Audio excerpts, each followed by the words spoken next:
Hey everyone, welcome back to the channel. Today, we're diving into something super exciting, how to grow natural bananas at home in just 5 simple steps. That's right, you don't need a tropical island to grow these delicious fruits. With a little know-how and a bit of patience, you can be enjoying homegrown bananas in no time. From selecting the right variety to harvesting those perfectly ripe bunches, we're going to cover it all. So, grab your gardening gloves, and let's get started. Alright, first things first, we need to talk banana varieties. Not all bananas are created equal, especially when it comes to growing them at home. You see, some varieties are massive, like the kind you'd find on Survivor, towering over 20 feet tall. You try fitting that in your living room. So, unless you're going for a full-on jungle vibe in your house, we're going to stick with some more manageable options. 2 popular choices for home growers are the dwarf Cavendish and the ladyfinger. Now, the dwarf Cavendish, despite its name, can still get pretty big, reaching up to 10 feet tall. But don't worry, they're still much more compact than their giant cousins. Plus, they produce those classic sweet bananas we all know and love. The ladyfinger, on the other hand, is a smaller variety, topping out around 6 feet. They're perfect if you're short on space or just want a more manageable-sized plant. Plus, they produce those super sweet finger-shaped bananas that are perfect for snacking. So when choosing your banana variety, think about your space limitations and your personal preference. Do you want those big classic bananas or the smaller, sweeter ones? The choice is yours. Just make sure you pick a variety that's known to do well in containers and in your specific climate.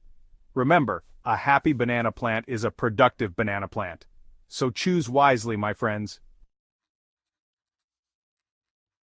Now that we've got our banana variety sorted, let's talk dirt. I know, dirt might not sound as exciting as, say, launching a giant dart into space, but trust me on this one. Getting the soil right is crucial for healthy banana plants and a bountiful harvest.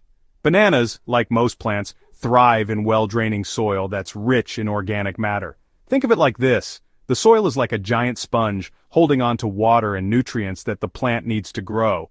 But if the sponge is too dense and soggy, the roots can suffocate.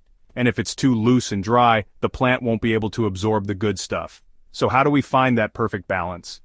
Well, you can start by mixing equal parts potting soil, compost, and perlite or vermiculite. The potting soil provides a good base, the compost adds nutrients, and the perlite or vermiculite improves drainage. Bananas also prefer slightly acidic soil with a pH between 5.5 and 6.5. You can test your soil's pH with a simple soil testing kit, which you can find at most garden centers. If it's too alkaline, above 7, you can add some sulfur to lower it. And if it's too acidic, below 5.5, you can add some lime to raise it. Remember, a little soil prep goes a long way. By giving your banana plants the perfect foundation, you're setting them up for success from the get-go. Alright, we've got our banana variety and our perfectly prepped soil. Now it's time for the main event, planting.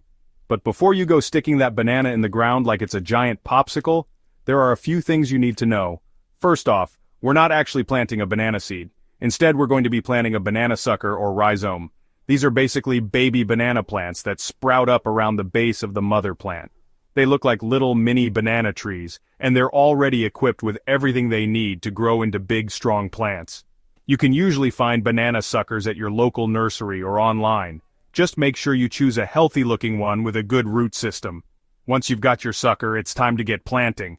Choose a pot that's at least 15 gallons in size. This might seem like overkill, but remember, banana plants can get pretty big. Plus, a larger pot will give the roots plenty of room to spread out. Fill the pot with your prepped soil, leaving a few inches of space at the top. Now dig a hole in the center of the pot that's slightly larger than the root ball of your banana sucker. Gently place the sucker into the hole, making sure the top of the root ball is level with the surrounding soil. Backfill the hole with soil, gently firming it around the base of the plant. And there you have it. You've officially planted your very own banana tree. Give it a good watering and let's move on to the next step. Congratulations, you've officially joined the ranks of banana growers. But before you break out the pina coladas, there's still work to be done. Like any living thing, banana plants need proper care and attention to thrive, and that all starts with water and nutrients. Now, bananas are thirsty plants, especially during the hot summer months. They love water, but they don't like to be waterlogged. So how do you strike that perfect balance? Well, a good rule of thumb is to water your banana plant deeply once a week, or whenever the top inch of soil feels dry to the touch. But here's the thing. Overwatering is just as bad as underwatering. It can lead to root rot, which can kill your plant faster than you can say potassium deficiency. So, how do you avoid it? Make sure your pot has good drainage holes and don't let it sit in standing water. Now let's talk about food. Like any growing plant, bananas need a steady diet of nutrients to thrive. The best way to do this is to fertilize your plant regularly with a balanced fertilizer that's high in potassium. Potassium is essential for fruit production, and it's something that bananas can't get enough of. You can find banana-specific fertilizers at most garden centers, or you can use a general-purpose fertilizer with a higher potassium content. Just follow the instructions on the fertilizer package, and don't over-fertilize. Too much of a good thing can be just as bad as not enough. Okay folks, now for the moment you've all been waiting for, the banana harvest. After all your hard work, patience, and maybe a few accidental overwaterings, it's time to reap the delicious rewards of your labor. But how do you know when your bananas are ripe and ready to be plucked? Well, there are a few telltale signs to look out for. First, the bananas will lose their angular shape and plump up, becoming more rounded. Second, the skin will turn from bright green to a pale yellow, indicating that those sugars are developing inside. And here's a little pro tip, those little black dots that appear on the banana peel, those are your friends. They're a sign that the starches in the banana are converting to sugars, making them sweeter and more delicious.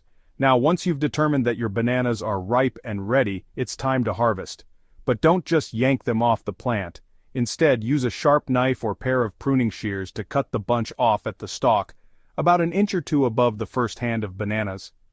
Once you've harvested your bananas, you can store them at room temperature for a few days, or in the refrigerator to slow down the ripening process. And there you have it. You've officially grown your own bananas from start to finish. Pretty cool, right? And there you have it, folks. 5 simple steps to growing your own natural bananas at home. If you found this video helpful, don't forget to give it a thumbs up and subscribe for more gardening tips. Happy planting!